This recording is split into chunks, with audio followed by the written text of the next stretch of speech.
원래는 진보 정부의 통합을 상징하는 인물이었는데 지금은 정치적 논란의 한가운데에 서 있죠. 바로 이해훈 기획예산처 장관 후보자 이야기입니다. 지금부터 이 뜨거운 사건의 전말을 하나씩 차근차근 파헤쳐 보겠습니다. 사실 모든 논란은 이 한마디에서 시작됐다고 해도 과언이 아니에요. 널 죽였으면.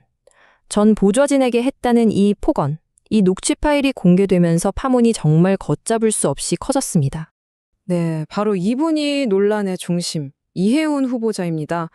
보수정당에서만 3선을 한 중진 의원이잖아요. 그런데 진보 정부의 장관으로 지명이 되니까 정치권이 그야말로 충격에 빠졌죠.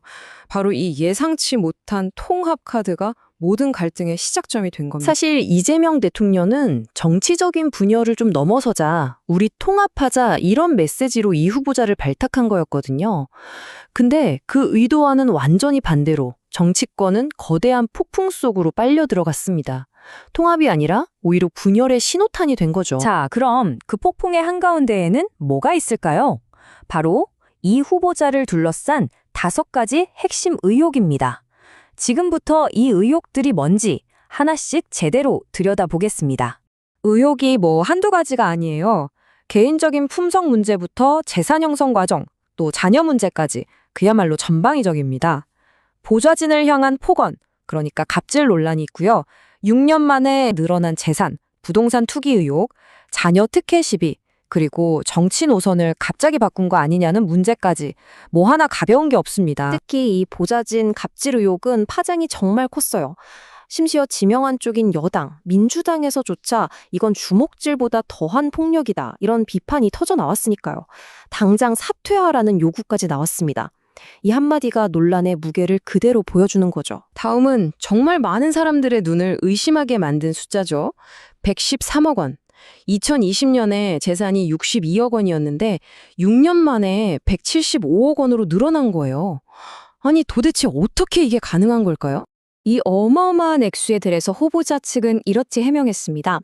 의원 시절에 법에 따라서 가족회사 비상장 주식을 백지 신탁, 그러니까 맡겨놨었다. 그런데 의원직을 그만두면서 이 신탁이 풀렸고 그 주식 99억 원어치가 다시 재산에 포함된 것뿐이다. 즉 새로 번 돈이 아니라 원래 있던 재산이 다시 잡힌 거다. 이런 설명입니다. 하지만 의혹은 여기서 끝나지 않았습니다.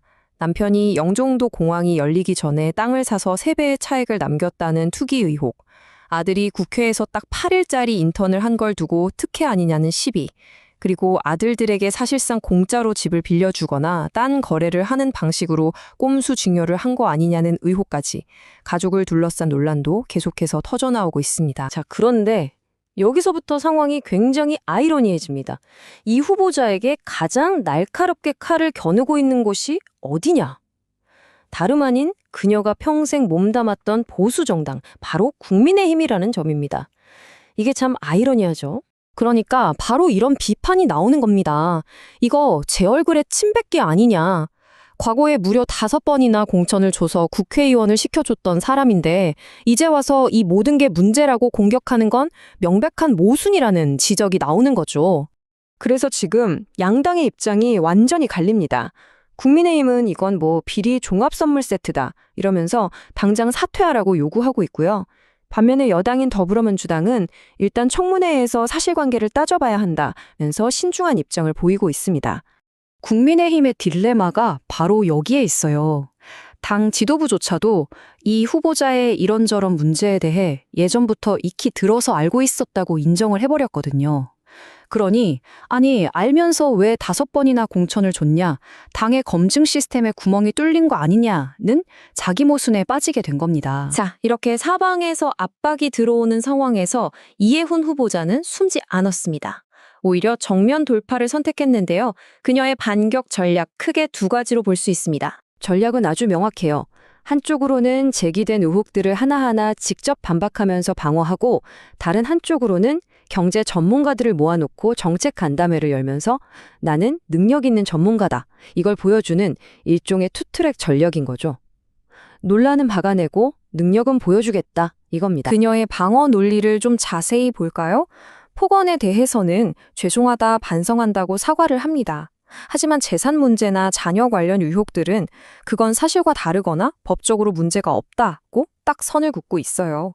재산은 아까 말한 대로 신탁 해제 때문이고 아들 인턴십은 대입에 써먹은 적 없고 아들이 사는 아파트도 월 사용료를 꼬박꼬박 받고 있다. 이런 식이죠. 핵심은 도덕적인 비난은 일부 받아들이지만 불법적인 의혹은 전면 부인하는 겁니다. 그리고 동시에 이 논란의 프레임을 정책으로 바꾸려는 시도도 계속하고 있습니다. 정책 간담회에서 책임 있는 적급 재정을 내 공직 인생의 마지막 소명으로 삼겠다고 말한 게 대표적이죠. 자신을 둘러싼 자질 시비를 능력 검증의 무대로 옮겨오려는 전략적인 행보로 보입니다. 자, 이제 모든 공은 국회 인사청문회로 넘어갔습니다. 이 치열한 공방의 마지막 장이 될 텐데 우리는 과연 무엇을 지켜봐야 할까요? 핵심 관전 포인트를 한번 짚어보겠습니다. 앞으로 절차는 이렇게 진행됩니다. 대통령이 임명 동의안에 국회에 보내면 국회는 20일 안에 청문회를 열어야 하고요.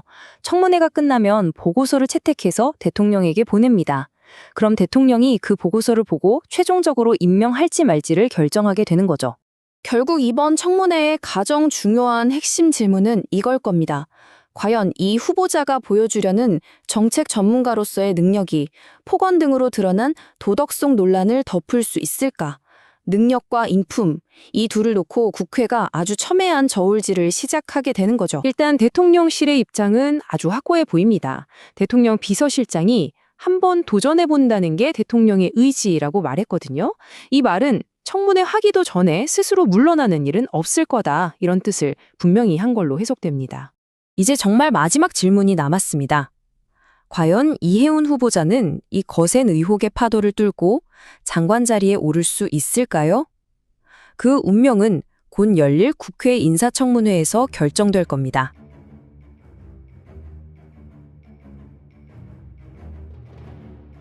재미있게 보셨다면 구독, 좋아요, 알림 설정까지 꼭 눌러주세요.